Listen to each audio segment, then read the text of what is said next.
We cannot react every single time that someone in Washington says something. Welcome back to Moose and Loose. In today's top story, we've got an Indian model now running for the Liberal leadership race. We've also got Chrystia Freeland going off on Justin Trudeau on breakfast television. We've got another Liberal throwing their hat in for Mark Carney, among some other news. Let's jump into this. Starting off this episode, we got this one here from Ron Butler. Says, can we finally agree Canada is too obsessed with real estate? Our success as a country shouldn't come from selling houses to each other. This is so true. Let's drill, let's mine, let's invent stuff, let's innovate. This is right on point, as you can see here. So Canada is this red line here. This is investment on housing in Canada, UK, Australia, and America. So we've got Australia here is the purple, United States is blue, and UK is green. So Canada is just way up here. Our housing prices are too expensive. Housing should be limited, especially in the times we are now where there's way too many people, not enough houses. Limit housing to 1 or 2 extra houses per person if you want to have vacation homes. Get this number coming down. As Ron said here, let's drill, let's mine, let's invent stuff. Canada is one huge pyramid scheme and the government knows it. That's why they close their eyes to all the dirty billions of dollars buying up the country. This will end badly. And the fact that we allow money from other countries coming in to buy up all our stuff makes no sense, especially in countries like China where we can't go over there and buy their property. Got this one here from the National Post. Says Poilievre vows to shrink the size of federal public service. Work isn't getting done. This is happening in America right now. They have an entire department, which is Vivek Ramaswamy and Elon Musk, entire division dedicated to government efficiency. So we essentially need the same thing in Canada. This is Canada. Federal public servants should use digital technology and modern management to function as a distribution team located within communities to serve and interacting with everyday citizens. This is interesting. So yeah, a lot of federal employees here. We got to check out this panel on CBC. We've got a new Liberal entering the race. Well, the window's about to close in the race to replace Justin Trudeau, as Liberals have until tomorrow to declare their intention to run. These are the main contenders: former central banker Mark Carney, former Deputy Prime Minister and Finance Minister Chrystia Freeland, and Government House Leader Karina Gould, who's temporarily left that post. Also in the race, Liberal MPs Chandra Arya and Jaime Well, look at this panel of losers, all 7 of them. Who's this? They get some no-name model to come run? and former Liberal MPs Frank Baylis and Ruby Dalla. Dalla, who served as a Brampton MP from 2004 to 2011, just announced her bid today. Now, a number of cabinet ministers... So let's just jump over to her for a second. So who is this lady? Ruby Dalla plans to run for Liberal leadership. So no, you're not going to be Prime Minister of our country. Business owner, chiropractor, model, and former Brampton. Yeah, like I made a joke about her being a model. Oh, she is a model. She plans on entering Liberal leadership race and hopes to become the first woman of Indian origin elected as Prime Minister of Canada. That brings us to 2 people of Indian origin to run for Prime Minister of our country? Why don't we have Canadian-born people running for the leadership of our country? This just smells like the Indian government, Modi, is sending over briefcases of cash to try to get some influence. This is what this looks like to me. Maybe it's not. It is awfully fishy, though. Who is she? Has anyone heard anything from her recently? Why is she just popping up now to run? This one coming from Larry Brock. Where's carbon tax Carney? I laughed pretty good when I first saw this. It's been a whole week since his big campaign launched and he's nowhere to be found, dodging questions already. So carbon tax Carney actually came out today, did a video with Jonathan Wilkinson. Here he is giving his endorsement to Mark Carney. Well, I guess we met probably 25 years ago.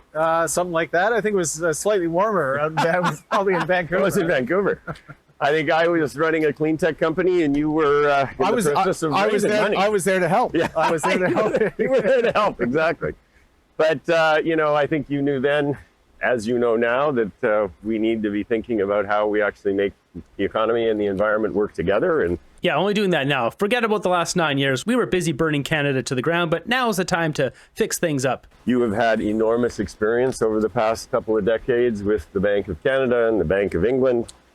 Certainly understand how the economy works. And in that regard, I think you are the best placed person to lead this country going forward. And so I am very happy to offer you my support.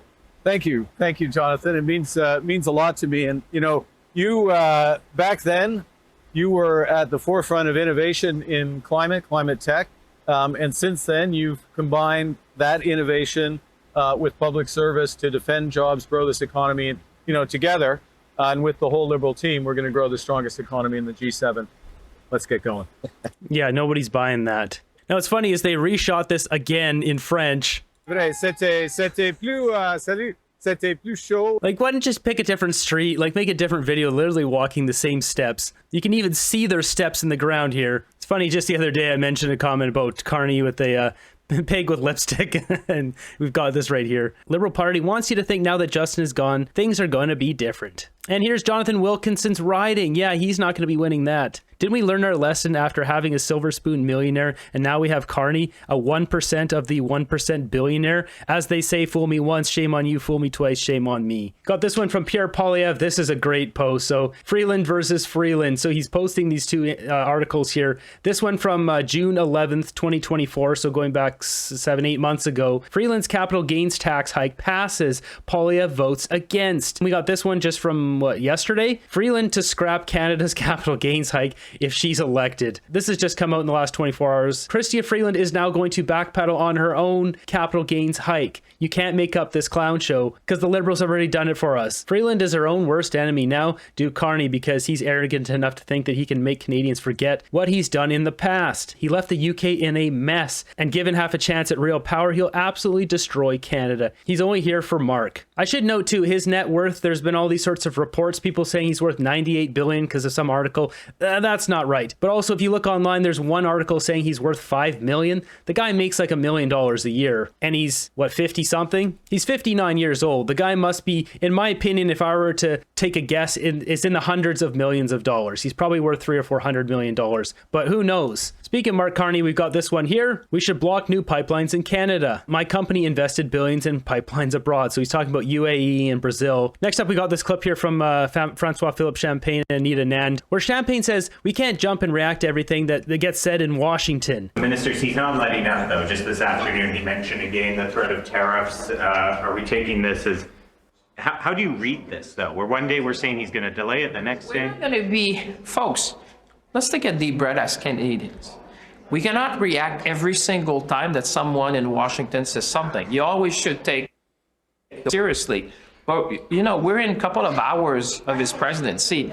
Let's breathe a bit, you know? We should be... We're strong, we're confident. Let's breathe a bit? We're going to do what we have to do. We're going to stand up for Canadians like we did with Amazon. You've seen what we said to Amazon, you know, laying off 1,700 workers, closing 7 sites. That's not how we do business in Canada. That is something. That is standing up for Canada, and you'll see That's right. He shook his finger at Amazon and said, you shouldn't have done that. more and more of that. We're going to stand up, defend Canadians, defend our workers. These guys are defending nothing. Exactly. They closed their operations in Quebec, lost 1,700 jobs. Stellantis is moving 1,500 jobs to Illinois. That's winning a court to these mindless incompetents. Next up, we got Chrystia Freeland getting humiliated on breakfast television. What we need to do is have a conversation with all of the provinces and territories. I have great relationships with premiers across the country, and actually, I'm still in touch with them. And what I would do if I were Prime Minister is travel to Edmonton, have a meeting with the provincial government, and say, look, Alberta is part of Canada. If 25% tariffs are imposed on Canada, that hurts Alberta too. Let's talk about a united effort, and I would work with the other premiers to get Alberta on board. I know that I could do that. But to Premier Daniel Smith's point, your government over the last 9 years has foregone opportunities to diversify our market. Energy East, the Northern Gateway Pipeline, those would have expanded Canada's access to other markets, but now we are incredibly reliant on the U.S. as an export market for Canada's oil. It was in your government's determination that those products were not in the national interest, but now it's in the national interest to use Alberta's oil as leverage. Is there no culpability there? Well, actually, I'll tell you what I say to Albertans, which is I am the minister who got the TMX pipeline built. That was a huge project. It was a nation-building project. It would not have happened without the federal government. And it is diversification. It gives us a pipeline to the Pacific, huge and more important today than ever. And I would point out the Americans have not managed to build a pipeline to the Pacific themselves. So that trade diversification is something our government did, and actually something that I personally led and that I'm really proud of, because, and you know, I knew it was an important project while we were building it, but today we need it more than ever. So she's taking credit for the pipeline that was $35 billion over budget. Good luck with that. I have like 30 seconds left. So very quickly, you are saying now you are going to axe the tax. That is something that you have ridiculed the Conservatives for when it comes to the consumer price on carbon. You have ferociously defended it. That's going to be a hard sell to Canadians. I disagree. I think, first of all, I disagree, because Canadians know I'm a liar, so they knew I was lying the whole time. This is so unbearable to watch. no, climate change is real. We all know we need to act on climate, and I know all Canadians really get that. But politics is also about listening to people. And it's actually a wrong attitude to think you're always right and that your job is to tell people how wrong they are and how they don't understand stuff. Canadians have said really clearly, we do not like the consumer price. Did you bring that to the Prime Minister? You know what? I was talking about this in Winnipeg yesterday. For me, the turning point was talking to Premier Wab Kinew in Manitoba. He is a great progressive leader, and I met with him right after he was elected. And the first thing he said to me is, could we do a deal on a climate plan for Manitoba that doesn't include a consumer price? And that was the moment when I said, yeah, I went back to Ottawa and I said, Manitoba, with a great new progressive premier, wants a new plan where consumers are not directly touched. That's the system we have for Quebec, right? Quebec has cap and trade, no direct price on consumers. That's what Canadians are telling us they want. And I think it's actually a very arrogant position for a political leader to think they know everything. If people are telling you something, Whoa, she's very arrogant, huh? You're really smearing Trudeau's face through the mud here. There's some bad blood there. She's calling Trudeau arrogant on breakfast television now. They're not talking anymore. Obviously, there's some beef going on here between Camp Carney and Camp Freeland. really have to listen. Ms. Freeland, thank you so much for your time this morning. Really appreciate it. She's really taking her opportunities here to take shots at Trudeau. Election now, time to remove Trudeau's regime. No more net zero tyrants. Chrystia says it wasn't Pierre who convinced her to axe a tax. It was Wab. She's almost as bad as Carney. She's a snake. Get her out of politics for good. Has conceded the carbon tax was going to go. I want to show you the headline. This is a story first reported by Bloomberg today.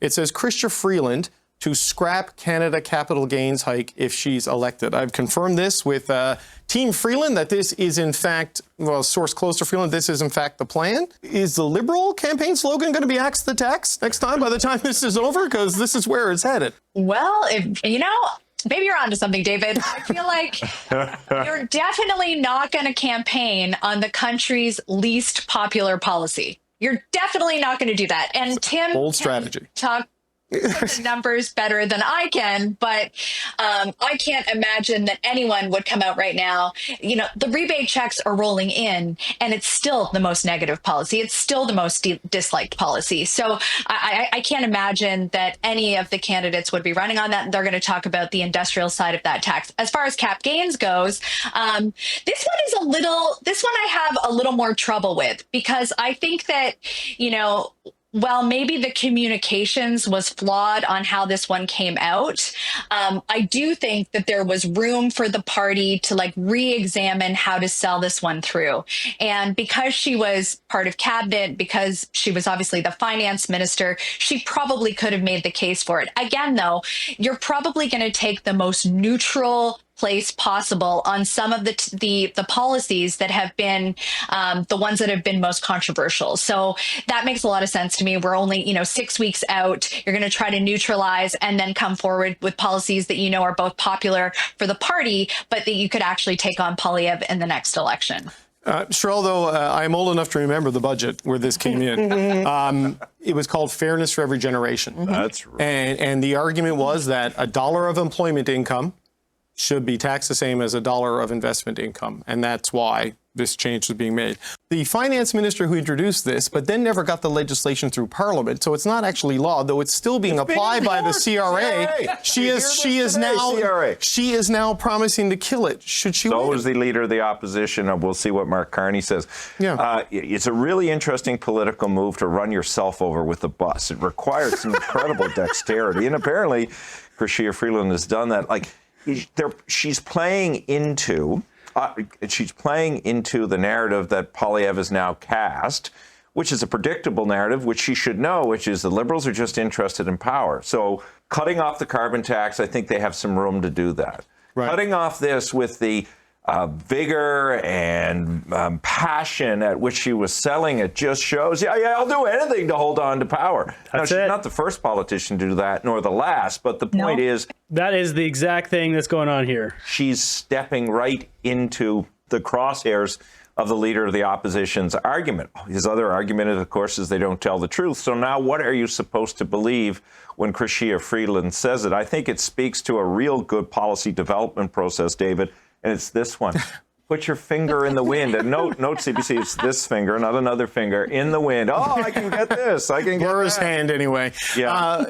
Okay, but like, I was reminded of this when I was interviewing Stephen Guilbeault earlier in the show. A viewer sent me, I hope you remember this. And it's a letter that him and Jonathan Wilkinson wrote to Jagmeet Singh, Amanda, when he said they were going to move off consumer carbon pricing. It was kind of lectury. And if you go back to the opposition to capital gains, the response was kind of lectury. When you frame your policies in moral terms, it really makes it hard to backtrack from them because you're almost implying the opposition to it lacks character, commitment, and morality.